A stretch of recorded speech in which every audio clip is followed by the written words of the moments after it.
Hello and welcome. Today I'm in rFactor 2 and I'm running the Formula E cars at Hong Kong. This is just some testing I've been doing as part of a video I wanted to do about the current state of Formula E and Formula E as it's represented in sim racing.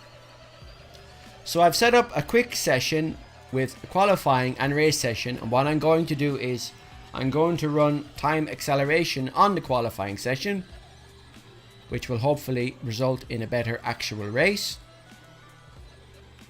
So as you can see, the cars speed by in the pit lane and the leaderboard is updating itself. So I've jumped ahead now and I've stopped the time acceleration and the qualifying session is about to end, and as you can see, Daniel Abt is at P1. So I'm going to start the next session, which is the race session. I'll start the race and see how we go. Center my camera. Green. And hopefully run a clean session, which is proving quite difficult. Indeed, as is learning this circuit. There's no track map application in the DirectX 11 version of rFactor 2, or at least not that I'm aware of. There was one for the DirectX 9 version, but it wasn't compatible. I'm assuming as part of the new user interface for rFactor 2 that Studios 397 are working on, that there will be some kind of track map application, which would be nice. So it's proven quite a challenge to learn this circuit. Tight and twisty as it is. But these cars are designed to run at street circuits, or at least that's the plan, but that's a topic for another video that I've been working on, and actually kind of running some practice races in the content that I have has allowed me to clarify some of my thoughts and concepts.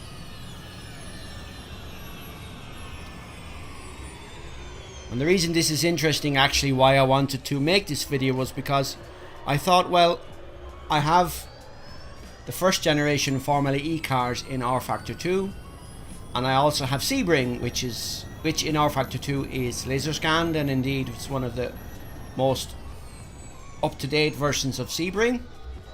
And I thought, well, why not just run the Formula E cars at Sebring, which is not real world accurate, but what does it matter?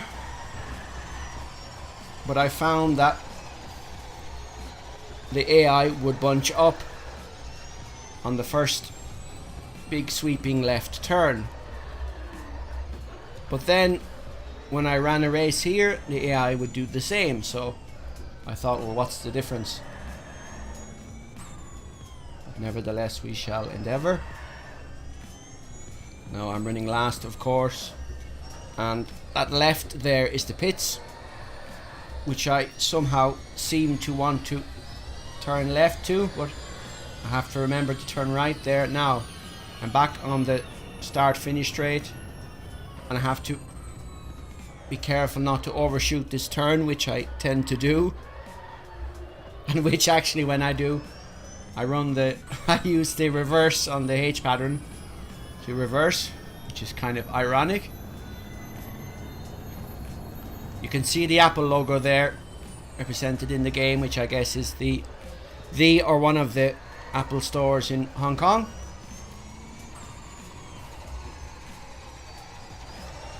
Now I will admit that these kind of circuits are not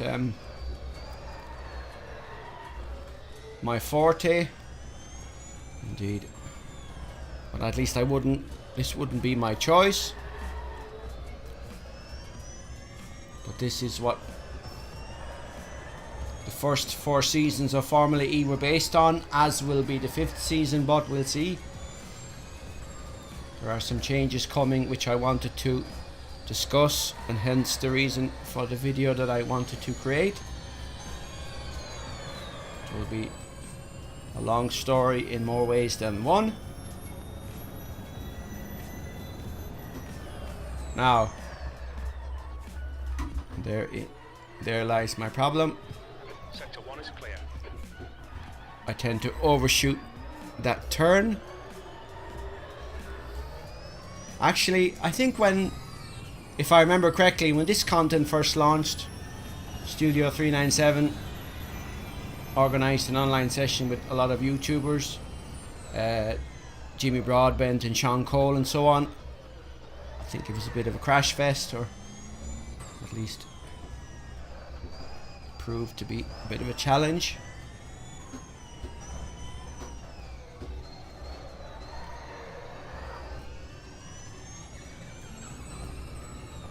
Now if I'm running 21st, that means somebody has dropped out. I'm running the transmission in automatic because there's only 2 gears. And I have enough to do with following the circuit to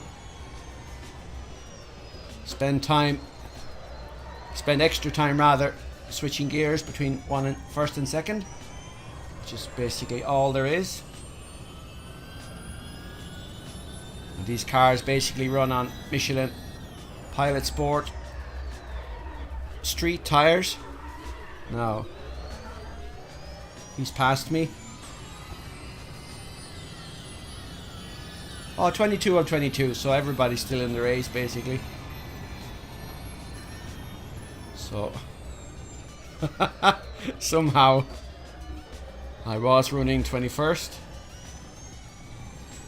I'm running 21 against 21 AI, because in Formula E Season 5 there will be 22 competitors per race, as far as I have understood. Oh dear. Now, talking and driving is not the easiest thing to do.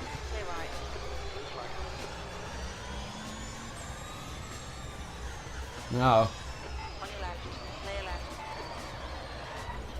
I have some blue flags behind me. Sector 3 is yellow. Let them go. Sector 3 is clear.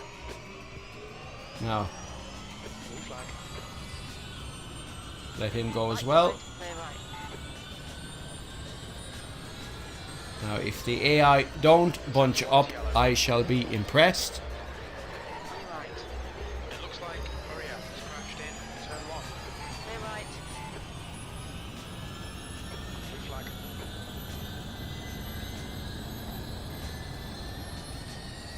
Should also let them pass, actually.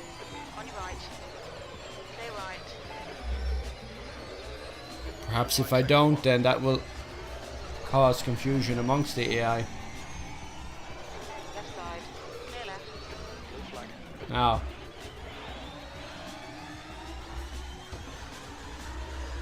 Sector 2 is clear.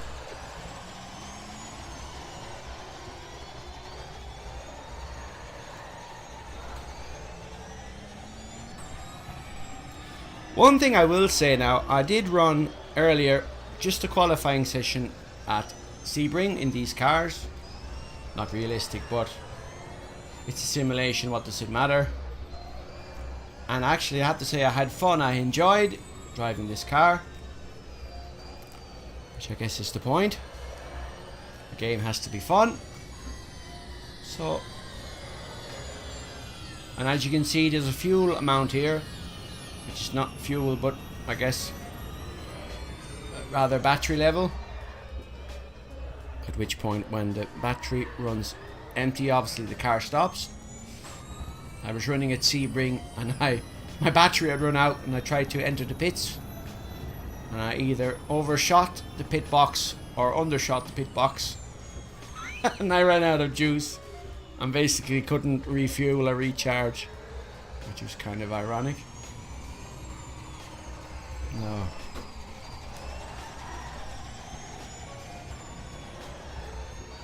Whoa, whoa, whoa, whoa. No. It's a lag spike. Of course, I'm trying to record now at the same time. Now, Yellow flag in sector 2. oh, there's a spin out. That's not good. Blue flag. Green flag sector 2. Wow.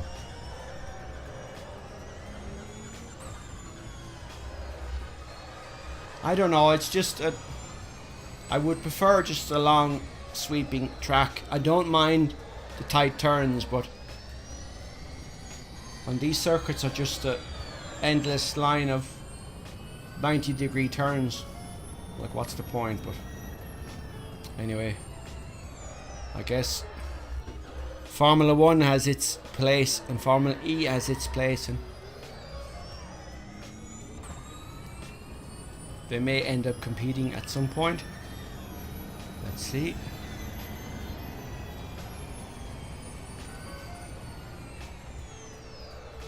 LCD. It's display there. Picked up on something. LCD.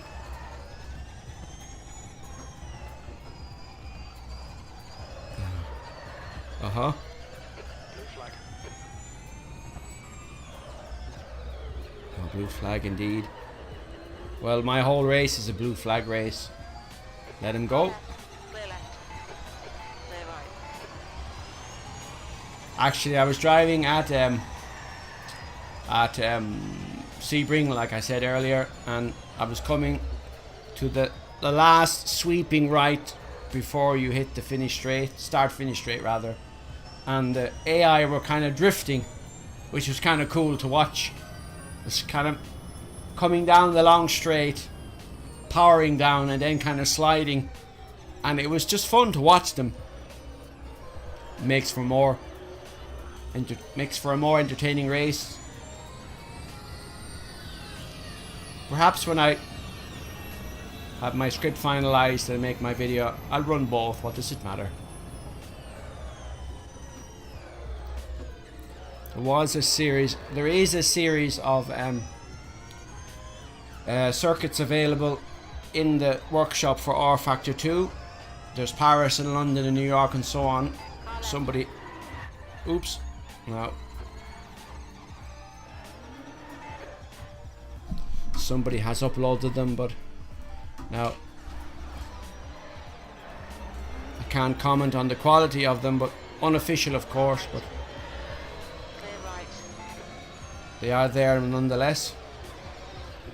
But I'll stick with the Hong Kong, the official content, which of course I've paid for. Now,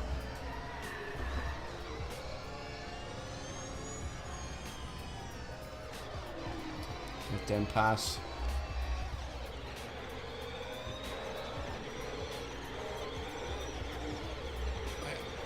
They've gone into the pits.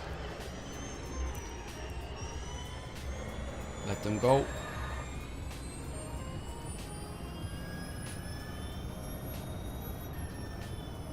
It's my last lap now. Just run its course, I suppose.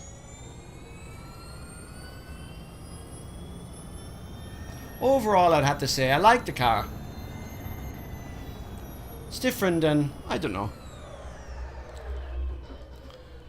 I have fun with it, so I guess that's what it's all about.